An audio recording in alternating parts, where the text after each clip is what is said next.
A spectacular year, and I'm so thrilled about everything that you do. I don't know that you know this, but LGs really make the difference on campus.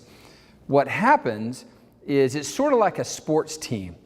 The franchise players always get the fanfare, yet it's not the franchise players that really move the ball. It's the frontline people. It's the people that are up front seeing and feeling and having everything go on in front of them.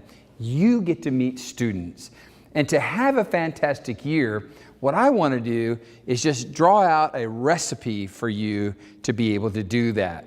Because here we serve near 30,000 students. Think about that. Each one of you have hands-on with about 115 to 120 students each. You change lives. Yes, you're going to serve food, you're going to do all of that, but the most important thing that you're going to do is impact and enhance people's lives. And I want to talk to you about how we do this. In every one of your school restaurants and your cafes, we have posters. We serve students posters. I want to remind you of what that means. Every single student that comes in front of us that we have eye-to-eye contact with, we're going to smile real big.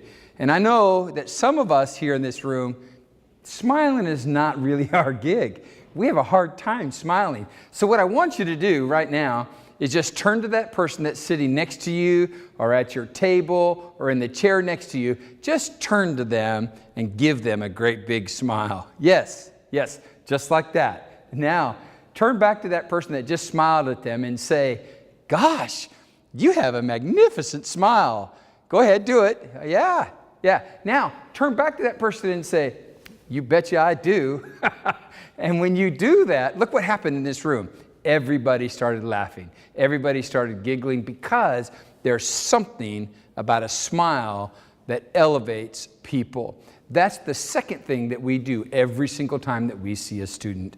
We elevate them in a huge way. I want to encourage you to keep doing that. As no restaurant or no cafe anywhere, what we do is we rally for students in a big way too, as you well know. What happens is as soon as we find out the dietary needs of students, we meet those needs before they show up. And when they show up, that need is met.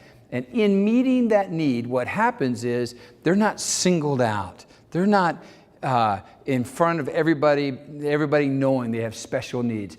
We do that in a remarkable way because we smile at students, we elevate students, and we rally for them because we value students like nobody else. As we've talked before, most of us here in this room, we came to work here and serve here in school nutrition because we wanted to be with our kids when they were out of school.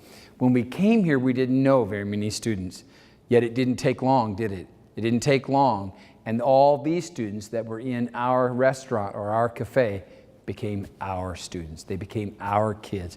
They became our students.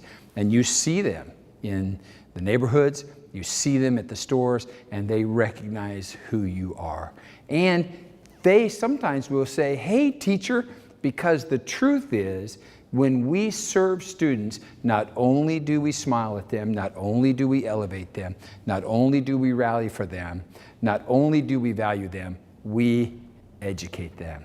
And you and I, as LGs, get to educate them in the most important things of life. Character. I so admire everything that you do.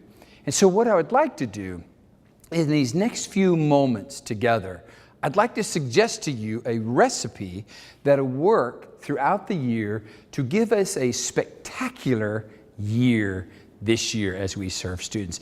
The first thing is, whenever you come into your school restaurant or your school cafe, one of the first things you do every morning when you walk in is you walk over to the ovens and you set the temperature and you let them heat up. You let them come up to the place, the optimal level, usually 350 degrees.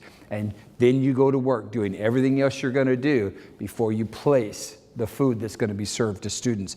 I'm suggesting that before we get into the recipe, we've got to do the same thing with our soul. We've got to set a temperature in our soul. And that temperature I call the temperature of serve. And so this is what I mean by that. I realize that every single one of us have issues that go on at home. We have issues that go on where we volunteer. We have emotional ups and downs. We have puppy dogs that are not doing well. We have cats that have ran loose already. And we are feeling that when we walk in to our cafe or our restaurant.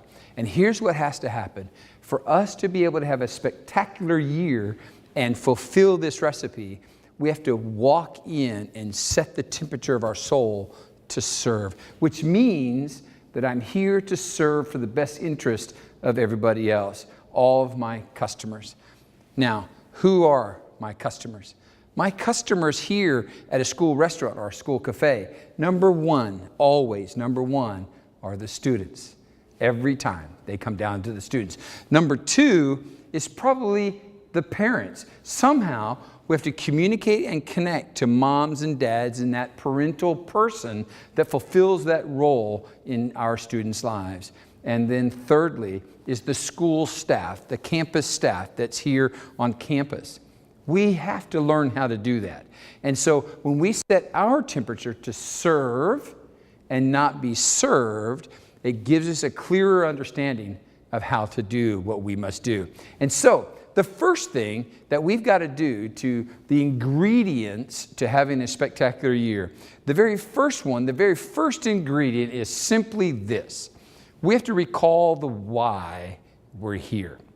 As you walked in today, as you came in from the different places in this room and you took your seats, every one of us, we come in and it's like a family reunion, isn't it? Hey, how are you? I missed you. What did you do over the summer? We have this family reunion. And in the midst of that, we begin to recall the why we're still here.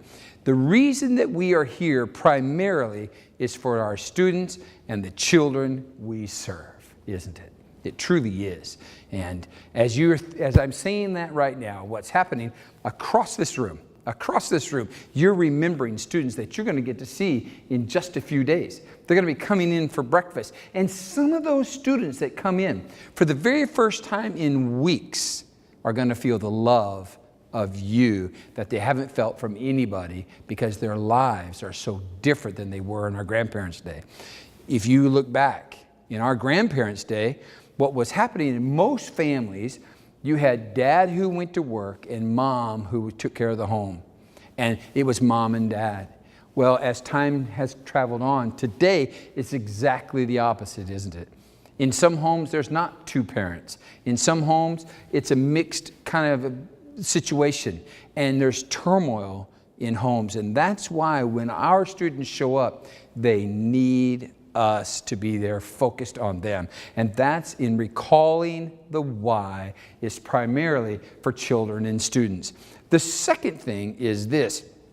When we walk in, because we are here because we want to serve our students, our kids at home, now we're serving students here. And that's really the second thing, is these ones that are coming in. And then thirdly, this new work family, those people that you hugged their necks just a few minutes ago, that you saw them and you high-fived them and you asked them what they did over the summer and you checked with them where they went on vacation, how did they like the islands, how did they like going to Disneyland and all those things they did, because they became part of the reason you return every single year.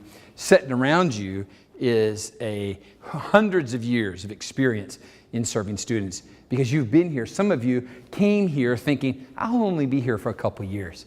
And now you're at the 20 and the 25-year mark because you've been involved in school nutrition for so long. So today, what I'd like you to do is just think about your why. Why are you here? Because let me let you in on a little secret. Listen in, lean in. The reason you're here has very little to do with the vast amounts of money that you're making. Because you're not being paid as much as you could be paid someplace else.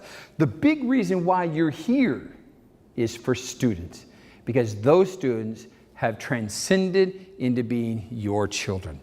And you have your favorites. Everybody does. And that's okay. So remember the why. Remember the why. The second thing, to be able to have a spectacular year, what we've got to learn how to do is regularly eliminate the irritable annoyances of the day.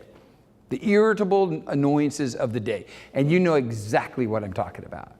Now, what I want you to do is right now, just look at the screen. Don't look around, because I'm going to ask you a question, all right? You know that in every single cafe, every restaurant, there are some people that I refer to as pesky people. They're difficult to get along. Let me describe the pesky person. Number one is they're power drainers. Number two, they're exhausting to be around. Number three, what they do is they systematically cause people to not speak up. They just don't speak up. And then number four, they keep the agenda on what's negative, what's dark, what's annoying, what's wrong, and they always seem to represent the unknown they. And then we get frustrated, we back off of it for a little bit, and we think there's going to be this relaxation, that the pesky person is going to back off and they're going to change. And what do? They yield right back to their historical behavior.